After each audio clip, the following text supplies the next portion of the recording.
China. China. China. China. China. China. China. Because we can't continue to allow China to rape our country, and that's what they're doing.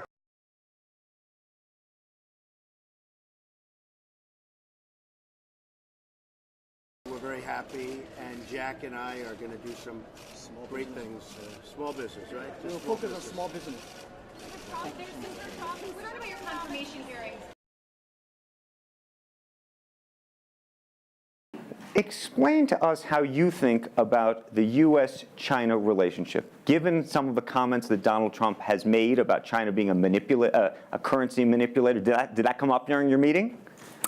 Well, I think first, in America, there's a freedom of speech, right? So he can say whatever he wants, and I respect, I understand. But of course, I have my views. We did not debate about the China-U.S. trade or manipulation. We did not debate.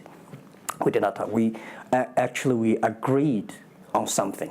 Small business, developing the Midwest America, helping the farmers there, small business there, exporting to China. So we all agreed.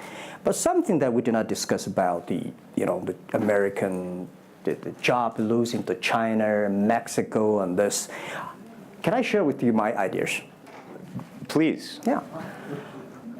First, I think 30 years ago, when I just graduated from universities, I heard America had a wonderful strategy.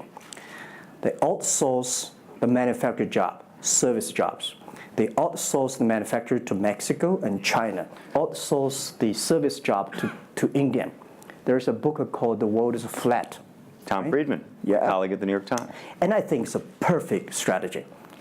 You know, that the Americans said, we just want to control the IP, we just want technology, we just want the brand, and leave the lower-end jobs for the world. Great strategy. And second is that the American international companies made millions and millions of dollars from globalization. The top 100 companies in America. Amazing. I remember when I graduated from university, I tried to buy a beeper, the Motorola beeper.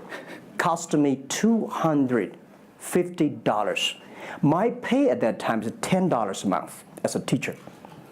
And the cost of making that beeper is only $8 for a chip. Right. So past 30 years, IBM, Cisco, Microsoft, they made tons of money. The profit they made are much more than the 4 largest banks in China put together, the China Mobile Phone, China Unicom, and whatever you name it, put together. Still, these multinational companies made more money then. So their market cap grew more than 100 times in the past 30 years. But where did the money go? This is what I'm curious, because as a business people, I always care about the balance sheet. Where the money coming, where the money go. Past 30 years, the American had 13 wars, spending $14.2 trillion. The money going there. What if they spend a part of that money on building up the infrastructure, helping the white collars and blue collars? No matter how strategy good it is, you're supposed to spend money on your own people. Right? Not everybody can pass Harvard. Like me, they're not good at education, right? We should spend money on those people who are not good at schooling. And the other money, which I'm curious about, is that when I was young, I heard America is about Ford and Boeing, those big manufacturing companies. Last 10, 20 years, I heard about is Silicon Valley and Wall Street. The money go to the Wall Street. And what happened? Year 2008. The financial crisis wiped out $19.2 trillion USA alone. They wiped out all the white collars and destroyed 34 million jobs globally.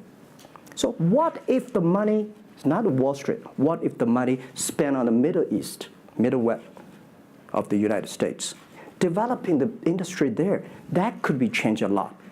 So it's not the other countries steal jobs from you guys. It is your strategy. Okay, but you do not distribute the money and things in a proper way. I would say that globalization is a great stuff. It's the USA, it's developed countries to teach us how to do globalization. I remember 2002 or 1 before China joined the WTO, everybody in China was worried. Me, I was worried. Because what if all the international products come to China, destroy our industry, and we have lose a job? So convinced China, after 20 years, then you guys are telling, say, this is a terrible thing.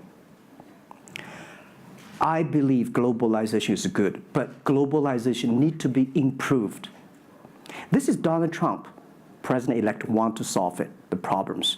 That globalization, I think, should be inclusive globalization. In the past 30 years, the globalization was controlled by 60,000 big companies. 100 years ago, globalization was controlled by several kings and emperors. What if next 30 years we can support 6 million business doing business across the board? What if in next 30 years we can help support 20 million small business can do business across the board? So this is something which I believe globalization should be inclusive.